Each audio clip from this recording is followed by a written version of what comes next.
और बताइए क्या हाल चाल है आप सबका। सब बढ़िया। ओके। चलिए, आज सब कहाँ चले गए।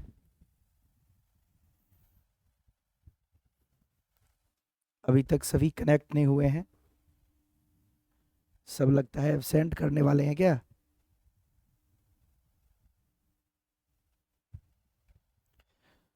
और बताइए,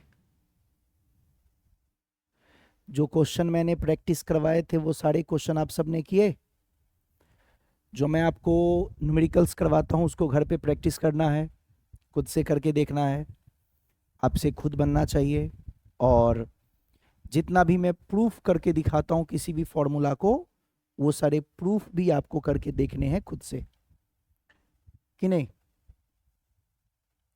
चलिए, लास्ट क्लास में हमने बहुत सारे अच्छे अच्छे प्रश्न किए थे, है ना।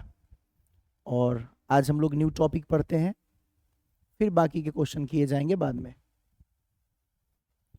चलिए फिर आगे बढ़ा जाए। सब रिवीजन है अच्छे से। कभी क्लास अगर आपका मिस हो जाए तो आप वीडियो से कंप्लीट कर लें, और अगर कोई चीज़ें समझ में नहीं आती हैं तो उनको दोबारा वीडियो में देखो आप, आपको आसानी से समझ में आ जाएगी। हम सब भी एकदम मस्त हैं। आप सब बस अच्छे से पढ़ते रहते हो तो हम सब एकदम मस्त रहते हैं। आज बहुत सारे बच्चे एब्सेंट हैं, लगता है सब।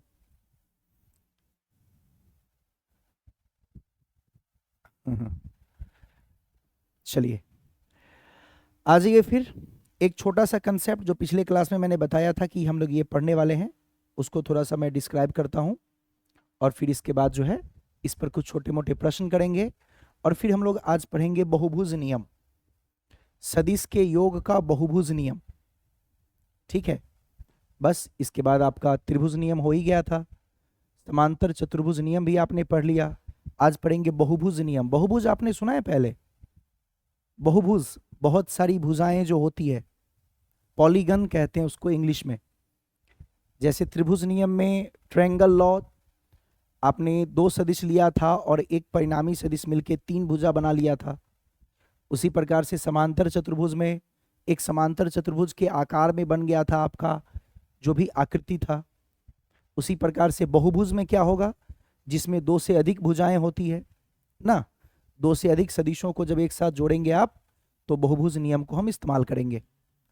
जैसे आपको याद होगा त्रिभुज नियम में आपने दो को जोड़ा था एक साथ, ए सदिश बी सदिश दोनों को जोड़ा था। अगर आपने शुरू से सब कुछ पढ़ा होगा तो आपको याद होगा।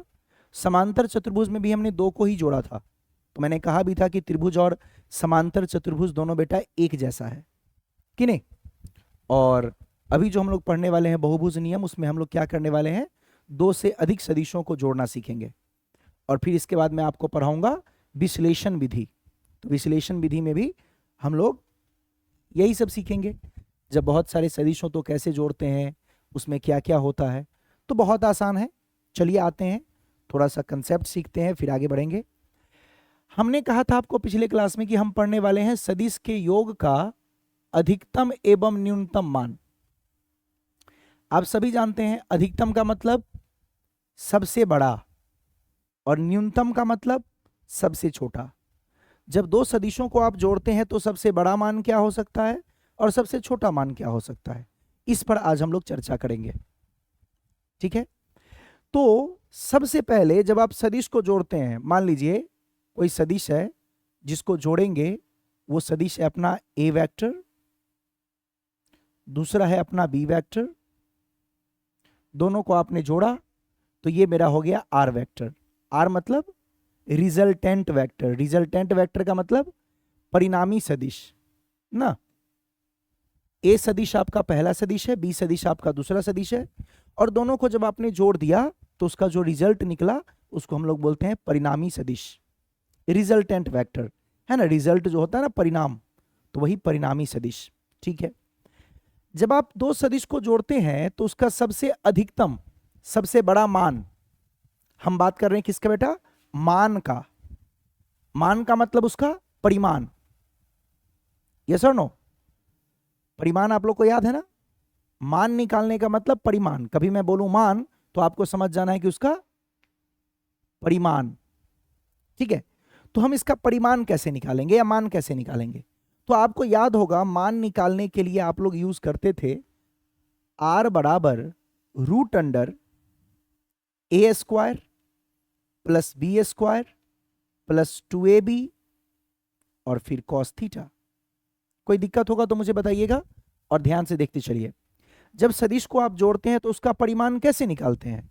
परिणामी सदिश का परिमाण कैसे निकाला जाता है?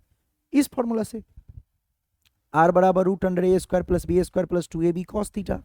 ठीक है, हम चाहते हैं कि इसका मान अधिकतम हो, पहले अधिकतम देखेंगे फिर न्यूनतम। तो कोई आपको बोले कि इसका अधिकतम मान निकालना है बेटा, अधिकतम मान निकालना है,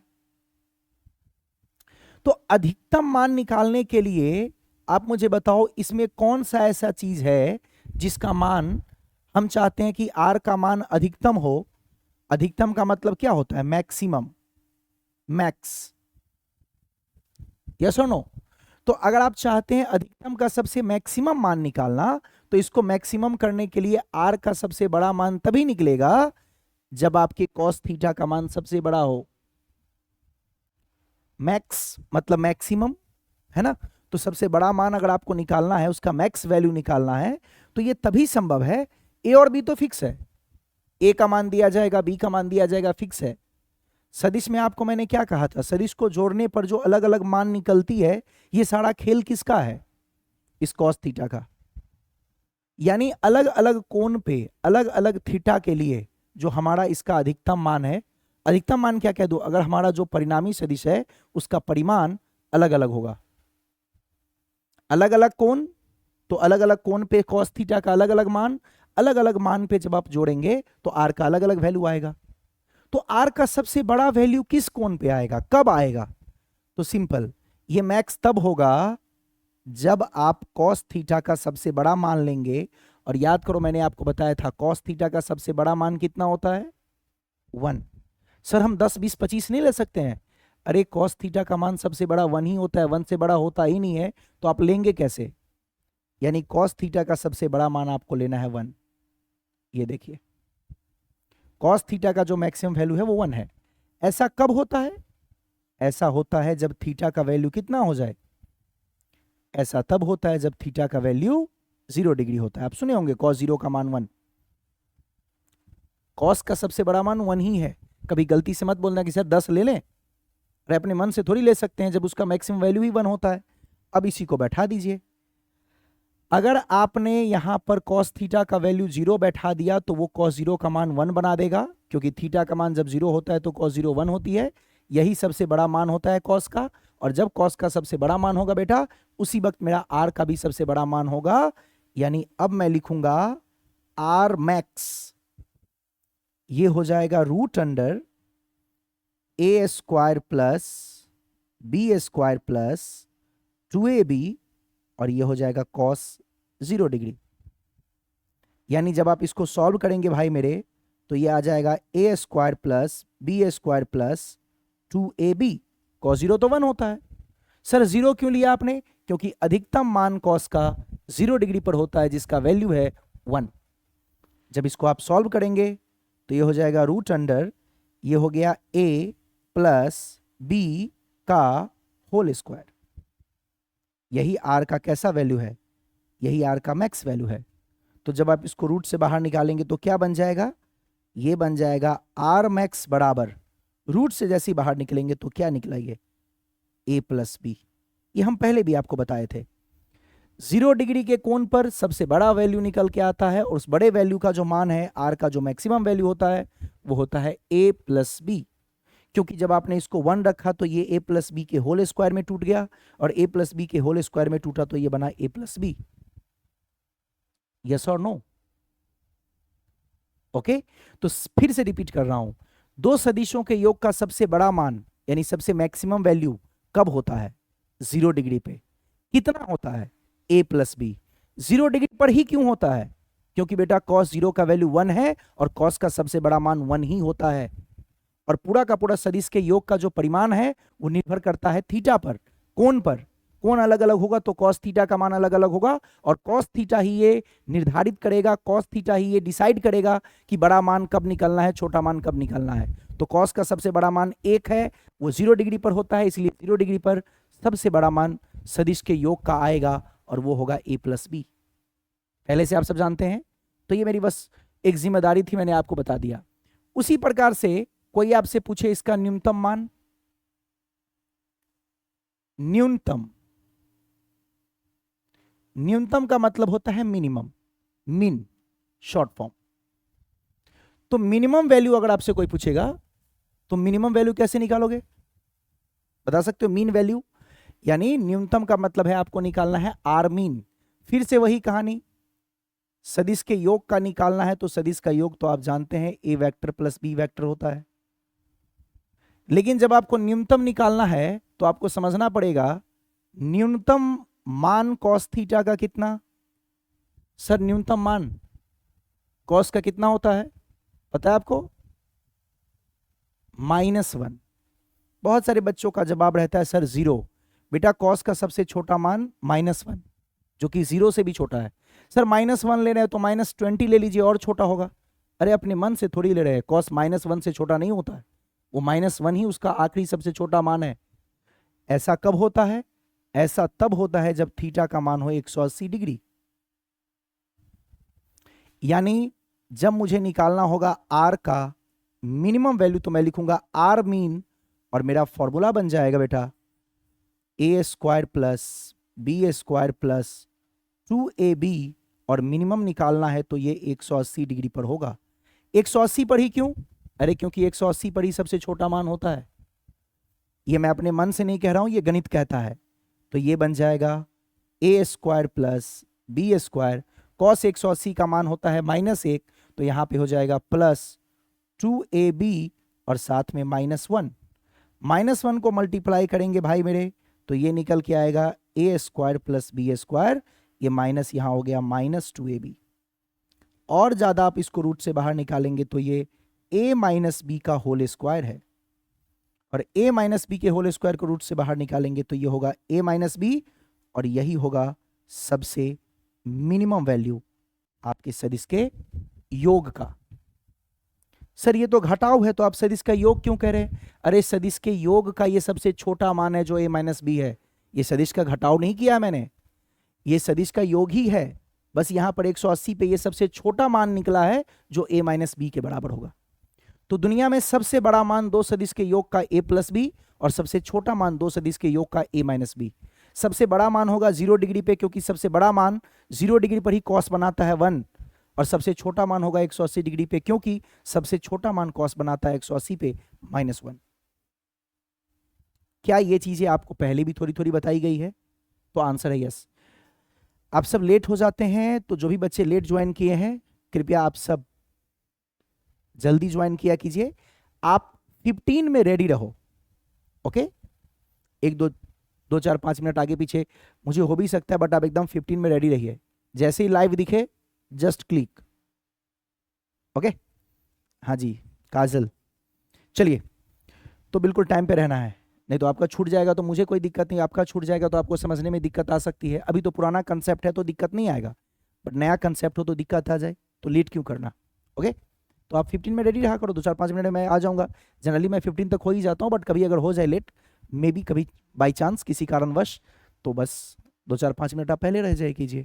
चलिए, मेरी बात आपको इतनी समझ में आ गई? बोलो।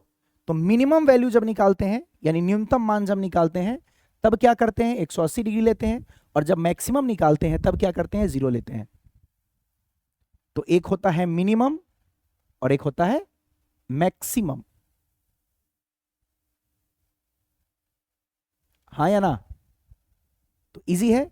मैक्सिमम को शॉर्ट फॉर्म में मैक्स कहते हैं, मिनिमम को शॉर्ट फॉर्म में मिन कहते हैं। तो हम लोग मैक्स और मिन ही यूज करेंगे, उतना बड़ा नहीं लिखना है, जस्ट मिन लिख दिए तो हो गया मिनिमम, मैक्स लिख दिए तो हो गया मैक्सिमम, ओके? चलिए, तो यही सब छोटा छोटा कंसेप्ट है जो आपको याद रखना है। अब इसी पर हम क्वेश्चन करेंगे। अच्छा, घटाओं में बाबू उल्टा होता है क्या सर? एक मिनट, घटाओं में मैक्सिमम क्या होगा? घटाओं में मैक्सिमम a प्लस बी ही होगा, कौन अलग होगा? जब आप सदिश का घटाव पढ़ेंगे ना बाबू, जब आप सदिश का घटाव पढ़ेंगे ना, तो ये जो मैक्स है वो 180 डिग्री पर होगा। मैक्स का वैल्यू नहीं बदलेगा, ये वही रहेगा। मैं फिर बोल रहा हूं, बच्चा गलती कर देता है। सदिश का जब आप घटाव पढ़ेंगे उस वक्त मैं आपसे पूछूंगा बोलो मैक्सिमम, तो आप बोलोगे a प्लस बी। लेकिन मैं पूछूंगा किस कोण पे, तो ये नहीं बोलोगे, उसका वाला कोण बोलोगे जो यहां पर मिनिमम वाले का था, जो यहां पर मिनिमम वाले का था। आप बोलेंगे सर 180 डिग्री। मैं बोलूंगा बताओ इसका मिनिमम, तो 0 डिग्री। सदिश के घटाव में मैक्सिमम का वैल्यू a प्लस बी ही होगा, लेकिन वो 180 डिग्री पे होगा। और मिनिमम का वैल्यू यानी न्यूनतम का मान a माइनस बी ही होगा, लेकिन वो 0 डिग्री पे होगा। तो मैक्सिमम होगा वहां 180 पे, मिनिमम होगा 0 पे, उल्टा, है ना। काजल बिल्कुल सही जवाब दे रही है, समझ में आ गया है। और वैल्यू वही होगा, मैक्स का मतलब a प्लस बी, मीन का मतलब a माइनस बी, ध्यान रखिएगा। तो जब भी आपको मैक्सिमम मिनिमम बोला जाए तो ऐसे ही करना है। ओके, चलिए फिर आगे बढ़े। तो चलिए क्वेश्चन करके देखते हैं। ये लीजिए पहला क्वेश्चन, प्यारा सा, इजी सा। यदि दो सदिश, आप खुद से करना, का परिमाण क्रमशः 8 न्यूटन एवं 6 न्यूटन है, तो परिणामी सदिश का अधिकतम व न्यूनतम मान क्या होगा? खुद से निकाल लो। मतलब आपसे बोला गया a का मान है 8 न्यूटन, b का मान है 6 न्यूटन, ये प्रश्न में दिया गया। और आपसे पूछा गया कि बताइए r मैक्स कितना और r मीन कितना, कितना उसका अधिकतम मान, कितना उसका न्यूनतम मान। कर लीजिए कितना अधिकतम, कितना न्यूनतम। आप जानते हैं ना, न्यूनतम को हम लोग निम्नतम भी कहते हैं। निम्नतम, निम्नतम का मतलब भी वही होता है, न्यूनतम, है ना। और अधिकतम को हम लोग महत्तम भी कहते हैं, पता होगा आपको, महत्तम मान, सबसे बड़ा मान, मैक्सिमम वैल्यू, है ना। Maximum, minimum. कर लिए। सबसे पहले आर मैक्स का formula a plus B. Okay sir, a कितना 8, b कितना 6, कितना हो गया 14 न्यूटन। क्या इससे बड़ा कोई हो सकता है सदिश का योग? कोई आपसे पूछेगा क्या सदिश का योग 14 से बड़ा हो सकता है?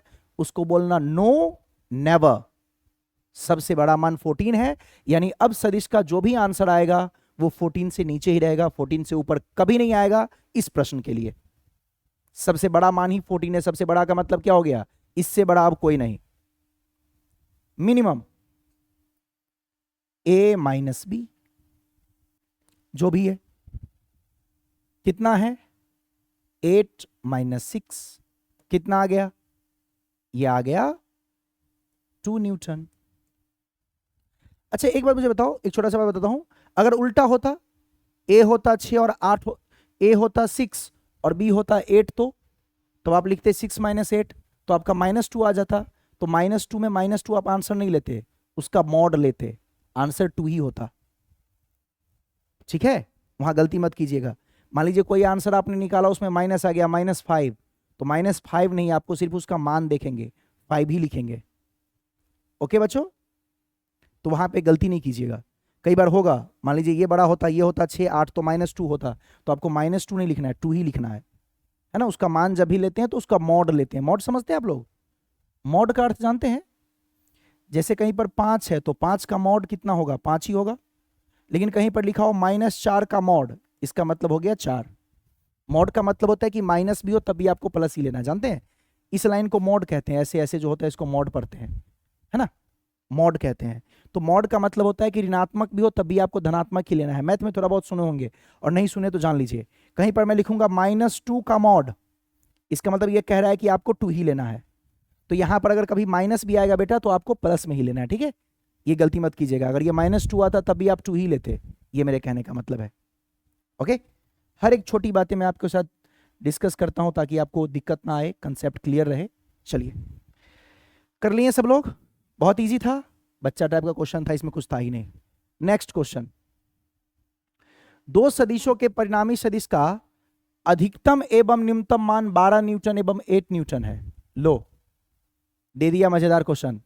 इस पर बोला अधिकतम मान है 12, न्यूनतम मान है 8, तो दोनों सदिशों का परिमाण क्या होगा? तो बताइए वो दोनों सदिश ए और बी क्या है? अगर दो सदिश का मैक्सिमम मान, मैक्सिमम वैल्यू 12 न्यूटन है और मिनिमम वैल्यू 8 न्यूटन है, तो बताइए इन सदिशों का ए और बी का मान क्या होगा? खुद से करके देखो, मैं कुछ नहीं बताऊंगा। दो सदिश का जो योग है ना, उसका परिणामी सदिश का जो अधिकतम मान है वो 12 न्यूटन है और जो न्यूनतम मान है, न्यूनतम मान वो 8 न्यूटन है।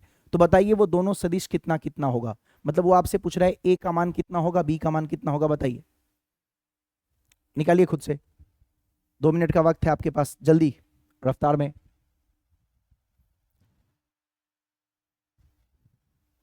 आपको मैक्सिमम और मिनिमम दोनों दिया हुआ है।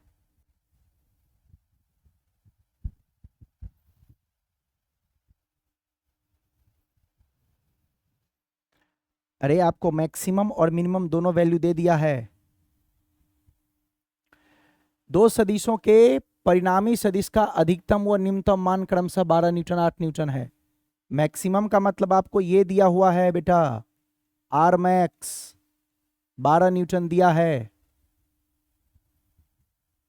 बिल्कुल सही जवाब दिया काजल ने, वेरी गुड। मिनिमम वैल्यू, न्यूनतम मान 8 न्यूटन दिया है।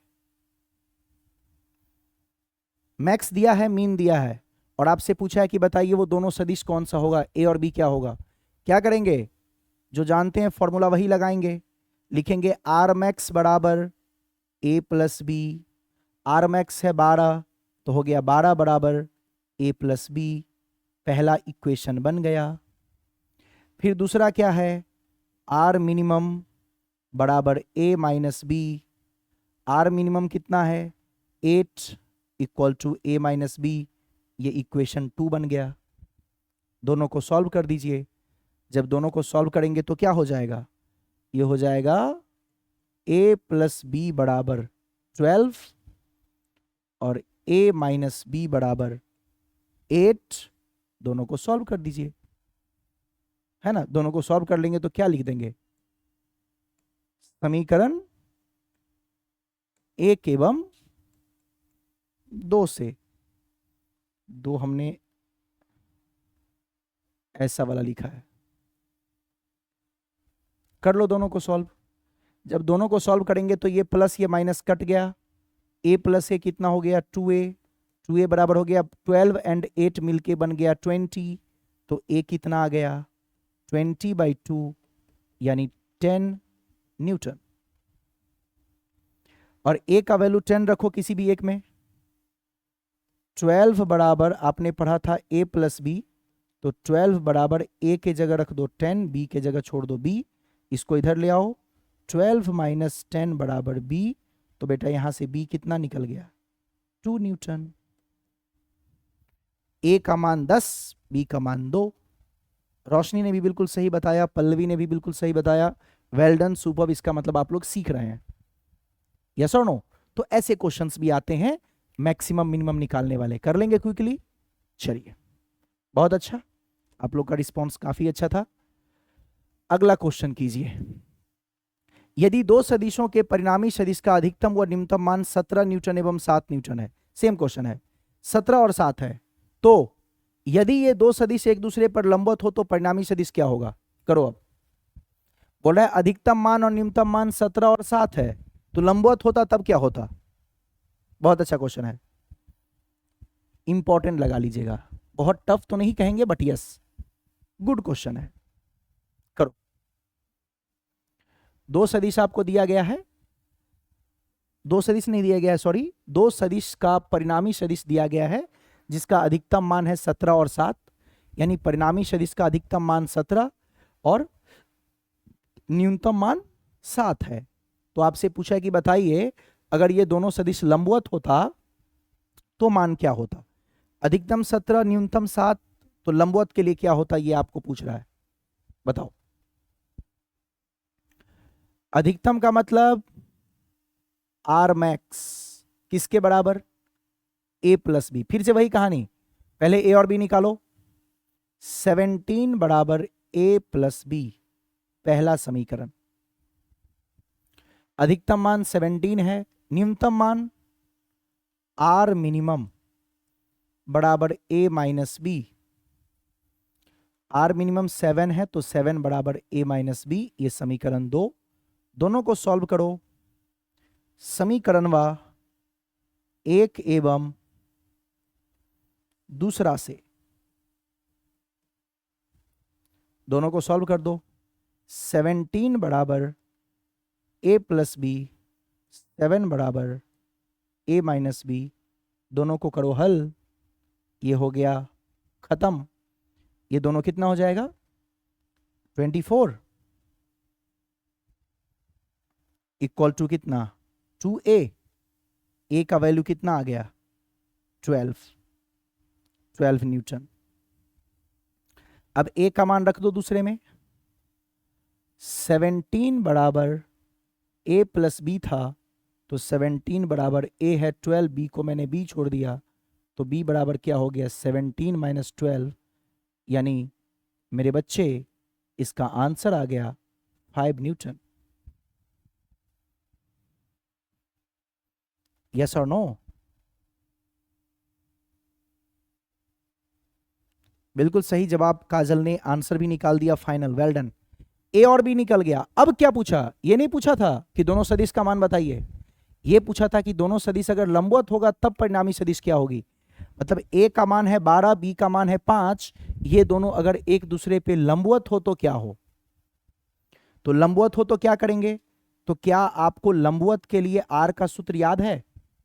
बताए थे जब लंब होता है तो पाइथागोरस जैसा लगाते हैं, जब लंबवत होता है तो पाइथागोरस जैसा लगाते हैं, याद किए हैं? तो पाइथागोरस जैसे लगाएंगे तो क्या हो जाएगा लंबवत के लिए ए स्क्वायर प्लस बी स्क्वायर। जब आप इसमें मान को बैठाएंगे तो बेटा ए है 12 का स्क्वायर और बी है 5 का स्क्वायर। तो ये जब आप सॉल्व करेंगे तो 144 प्लस 25, इसको जब आप देखेंगे तो ये बनेगा 169, और जब आप इसको सॉल्व करेंगे तो रूट अंडर 169 कितना आ जाएगा 13। Answer is this, final answer is 13 Newton. क्यों? क्योंकि उसने पूछा था कि दो वेक्टर जब लंबवत हो तो क्या हो। अधिकतम न्यूनतम मान है, उसके मदद से हमने ए और बी निकाल लिया। ए और बी निकल गया तो बोला गया कि दोनों अगर लंबवत होता तो क्या होता, ये होता। लंबवत का मतलब 90 डिग्री, और 90 डिग्री पर कैसे जोड़ते हैं, ए स्क्वायर प्लस बी स्क्वायर का अंडर रूट। कह दो हाँ या ना, समझ आई? अच्छी क्वेश्चन थी। फाइनली पल्लवी ने भी सॉल्व कर लिया था, काजल ने भी सॉल्व किया, well done, super, very good. Roshni आप नहीं कर रहे हैं, कहां चले गए? बैठे बैठे सो गए क्या? आपको भी जवाब देना है। चलिए आगे बढ़े। Next,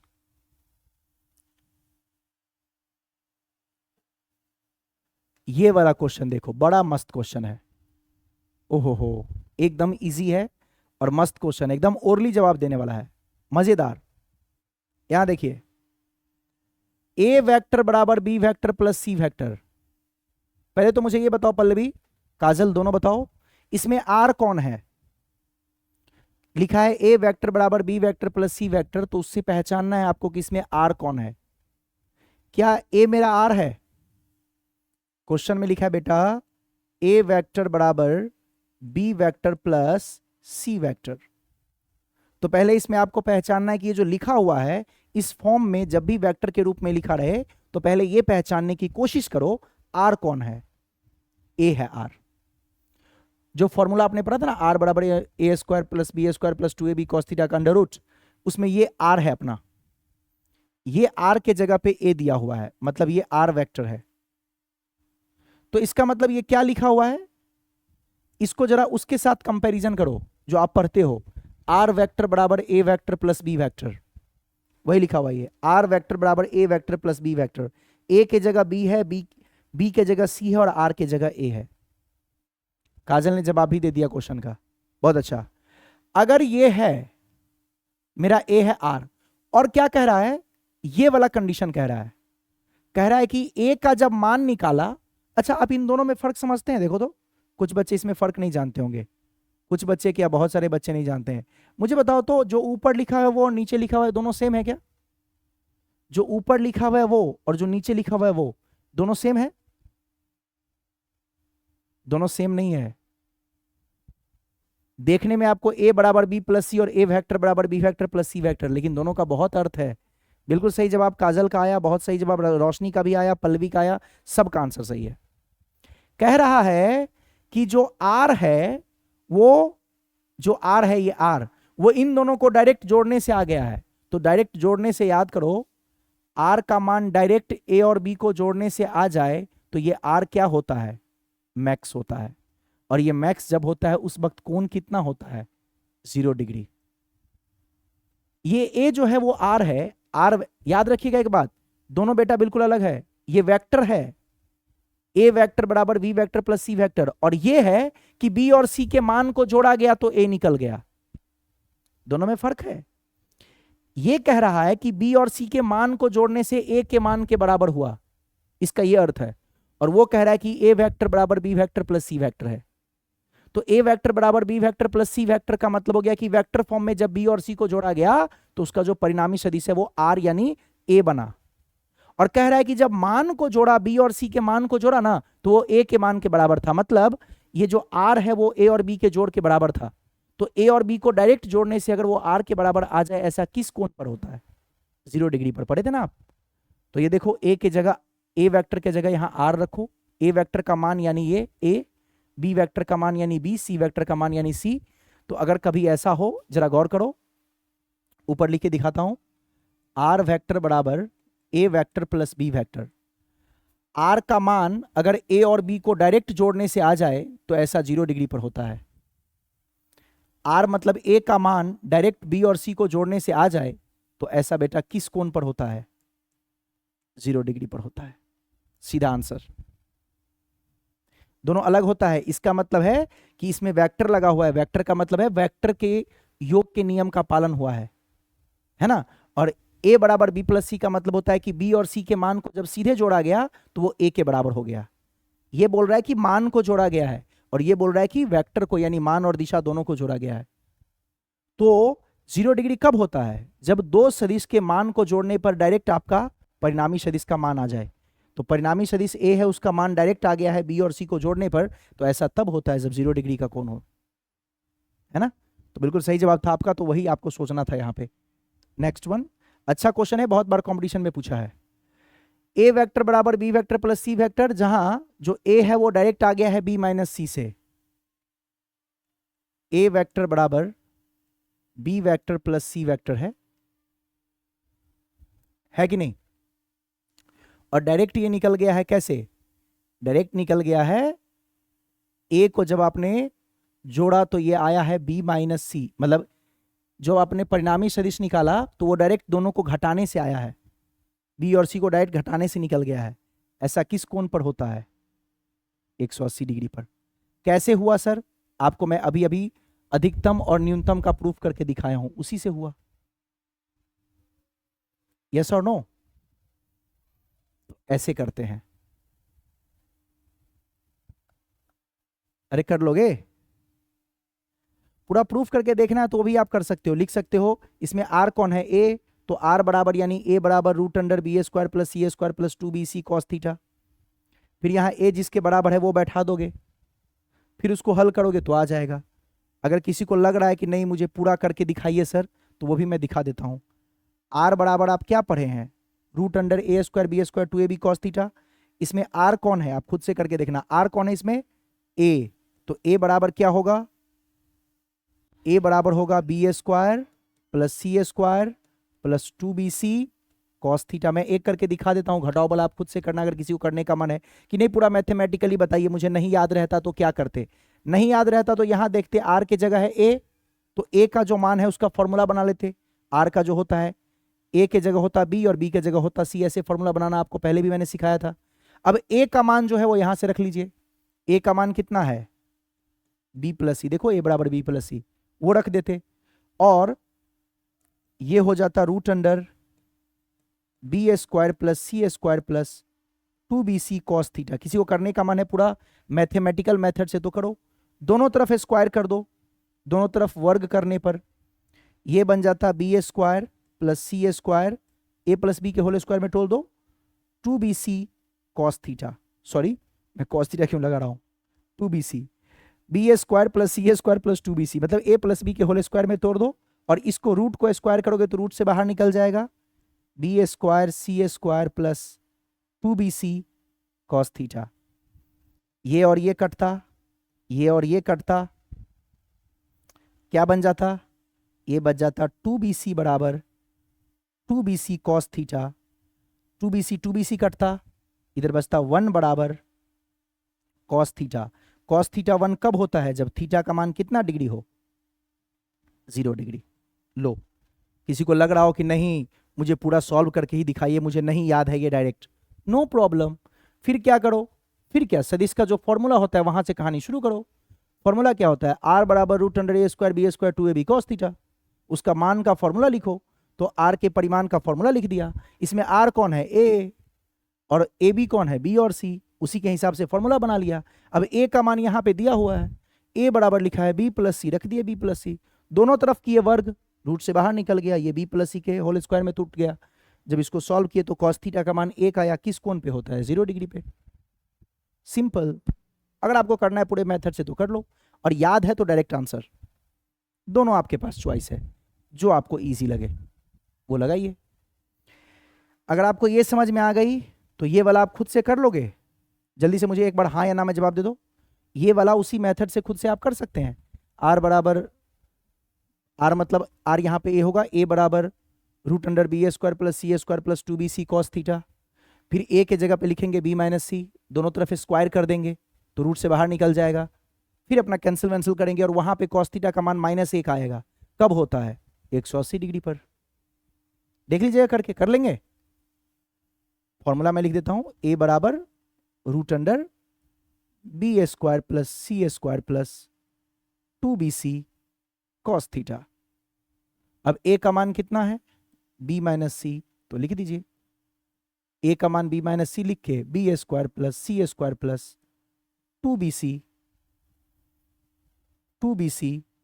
cos theta. क्या फर्क पड़ गया, दोनों तरफ क्या कर देंगे, स्क्वायर कर लो, खुद से कर लो, ये हो जाएगा b square c square minus 2bc, और ये हो जाएगा b square c square plus 2bc cos theta. Cancel cancel cancel cancel, ये हो गया -2bc equal to 2bc cos theta, cancel cancel, ये हो गया -1 बराबर cos थीटा। बोलो थीटा का मान कितना आया, cos थीटा का मान -1 है, ऐसा कब होता है, 180 डिग्री पर। आ गया, क्या आपको थोड़ी थोड़ी समझ में आई, इजी था और इंटरेस्टिंग भी, कंसेप्चुअली हर एक बात समझ में आ गया, दोनों तरीके से निकाल लेंगे, सब याद भी हो गया, तो बस यही कहानी है। चलो लास्ट स्टेप पे पहुंचते हैं, लास्ट क्वेश्चन आपके जीवन का, जीवन का मतलब ये सब त्रिभुज नियम, चतुर्भुज नियम, अधिकतम निम्नतम, सब कहानी खत्म, क्योंकि इसके बाद सीधा हम लोग स्टार्ट करेंगे बहुभुज नियम। चलिए आ जाइए तो जल्दी से एकदम। क्वेश्चन है, निम्नलिखित में से किसका परिणामी, हाँ ठीक है, निम्नलिखित में से किसका परिणामी 4 न्यूटन नहीं हो सकता है। ऑब्जेक्टिव क्वेश्चन, आपको बताना है कि इसमें से कौन सा है जो 4 न्यूटन नहीं होगा। क्या करोगे, कर सकते हो कोई, हाँ काजल का बिल्कुल सही जवाब, वेरी गुड। कैसे करेंगे, अरे आप तो एकदम फटाफट जवाब देते हो, वेरी गुड। बोल रहा है कि इनमें से कौन सा 4 न्यूटन नहीं हो सकता, यहां ध्यान देना, नहीं हो सकता है, ये पूछा है। तो क्या करो, सुनना, हिंट देता हूं, सबका अधिकतम निकालो न्यूनतम निकालो, सबका अधिकतम निकालो और न्यूनतम निकालो। अधिकतम से ज्यादा नहीं हो सकता, न्यूनतम से कम नहीं हो सकता। आ जाओ यहां, इन दोनों का देखो, अगर इन दोनों का निकालोगे आप न्यूनतम, सबसे पहले न्यूनतम निकालो, न्यूनतम मिनिमम घटाओ 2 - 2 0, अधिकतम 4, यानी इसका जितना भी मान होगा वो 0 से 4 के बीच में होगा। 4 तो है, 4 यहां भी है, नहीं चलेगा। इसका निकालो मिनिमम, 4 में से 2 घटाओ ये 2, और इसका निकालो मैक्सिमम, दोनों को जोड़ दो 6, बोलो क्या ये 4 2 और 6 के बीच में होगा? ये 4 2 और 6 के बीच में है। पल्लवी, रोशनी, काजल, सबका जवाब सही है। सबसे छोटा मान 2, सबसे बड़ा मान 6, बाकी 2 से लेके 6 के बीच में हो सकता है। तो 2 से 6 के बीच में 4 है तो हो सकता है।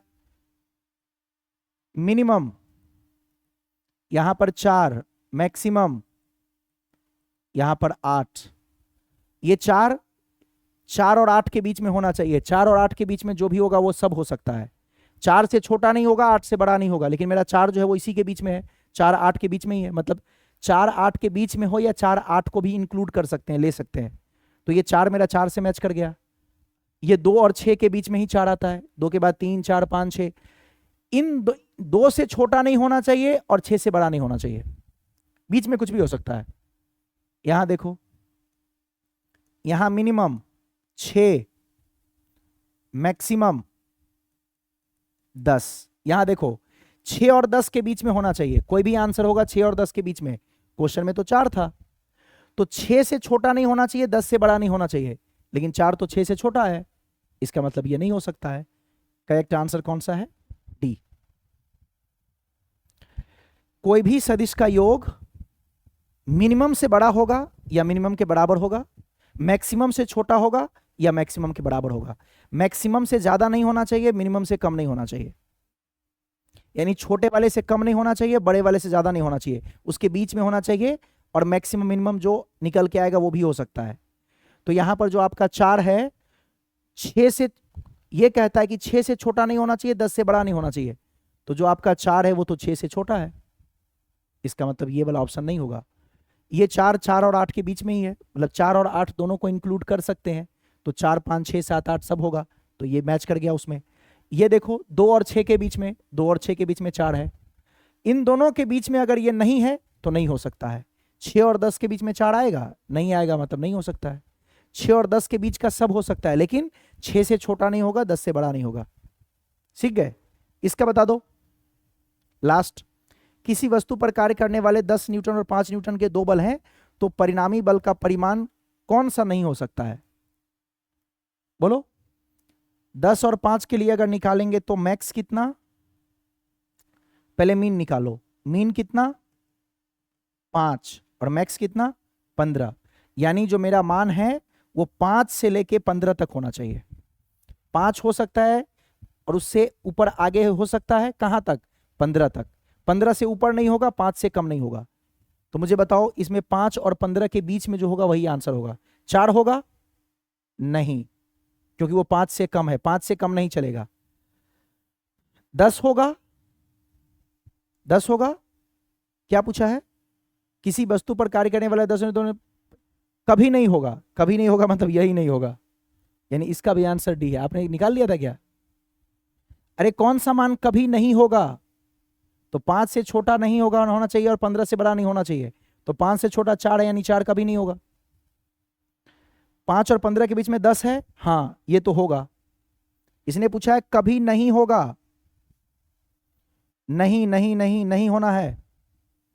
तो 10 तो 5 से 15 के बीच में है तो वो होगा। 5 भी 5 है तो वो भी होगा। 12 भी 5 और 15 के बीच में है, वो भी होगा। कौन सा नहीं होगा? 4 कभी नहीं होगा। 5 से छोटा कभी नहीं होगा, 15 से बड़ा कभी नहीं होगा। तो 5 से छोटा वाला 4 है, मतलब वो कभी नहीं होगा। इसका भी आंसर डी है। खत्म। तो ऐसा क्वेश्चन भी आता है। तो जब भी ऐसा क्वेश्चन आए तो सबसे छोटा सबसे बड़ा मान निकाल लेना। छोटा से लेके बड़ा तक के बीच में जो होगा वही आंसर होगा। छोटा से जो सबसे निम्नतम मान आया उससे कम नहीं होना चाहिए, और जो सबसे अधिकतम आया उससे बड़ा नहीं होना चाहिए। अगर ऐसा है मतलब वो गलत है। डन? तो चलिए फिर मिलते हैं अगले क्लास में बहुभुज नियम के साथ। बस यहीं पे कहानी खत्म, त्रिभुज और समांतर चतुर्भुज दोनों की।